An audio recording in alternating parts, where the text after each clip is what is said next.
کو یتیم کروانا ہو اور اپنے ماں باپ کی کمر کو جھکانا ہو، وہ عمر کے مقابلے میں آئے۔ اللہ اکبر۔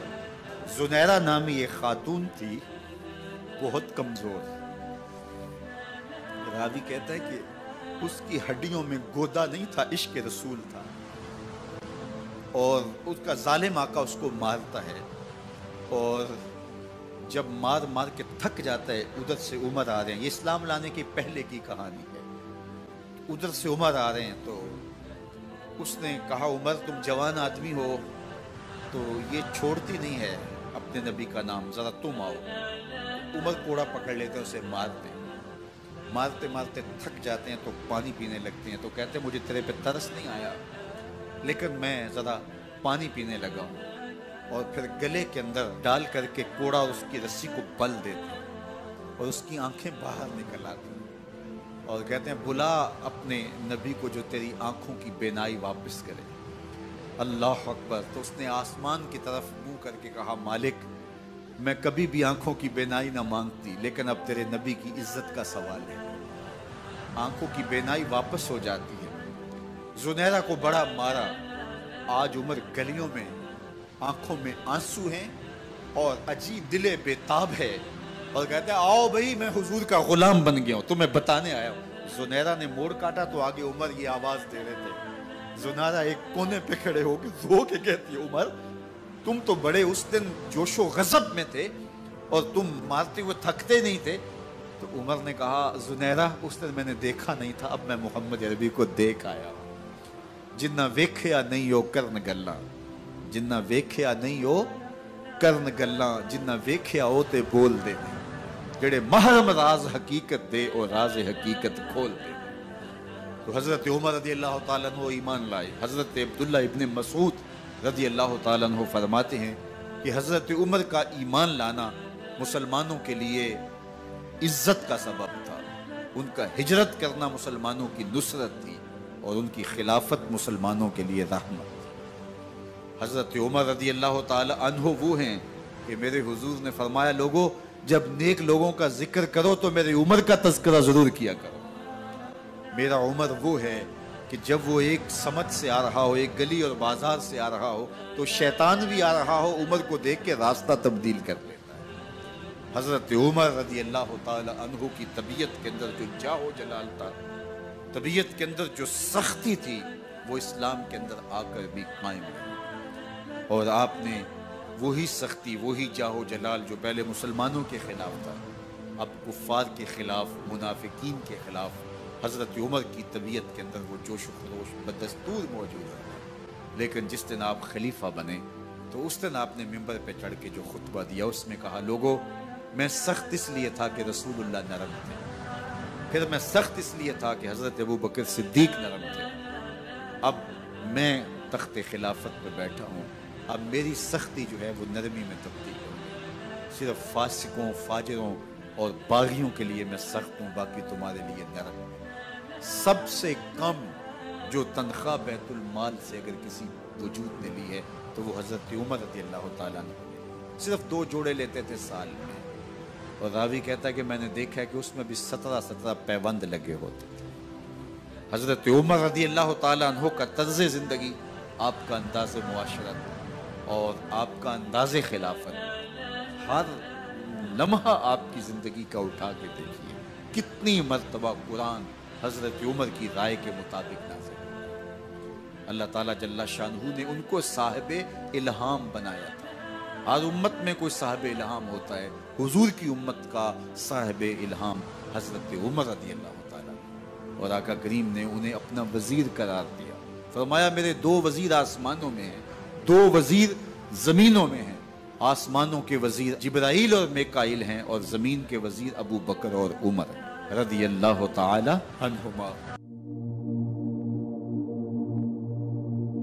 ایک دن حضرت عمر بیٹھ کے رو رہے تھے تو کسی نے کہا حضرت رو کیوں رہے ہیں؟ فرمایا کہ میں اس لیے رو رہا ہوں کہ فلاں پل سے بکریاں گزری ہیں، تو پل کے اندر شکستگی تھی، ٹوٹا ہوا تھا پل درمیان میں، اس میں ایک بکری کی ٹانگ ٹوٹ گئی ہے، تو میں ڈرتا ہوں کہ میرا رب یہ نہ پوچھے کہ عمر تو نے پل صحیح تعمیر نہیں کروائے تھے کہ ایک بکری کی ٹانگ کیوں ٹوٹی ہے۔ یہ ہیں حضرت عمر رضی اللہ تعالی عنہ۔ اللہ اکبر۔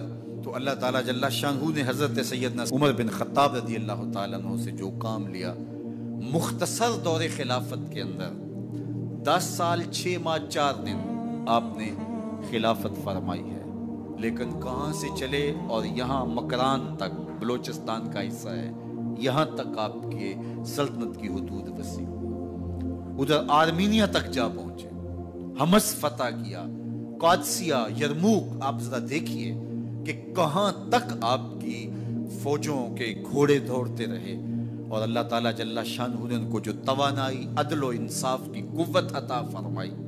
اللہ اکبر۔ جب زمین پہ عدل کیا ہو تو زمین بھی حکم مانتی ہے، اور حضرت عمر وہ تھے جن کا حکم ہوائیں بھی مانتی تھی، زمین بھی مانتی تھی، جن کا حکم جو ہے وہ آگ بھی تسلیم کرتی تھی اور دریا بھی ان کا حکم مانا کرتے تھے۔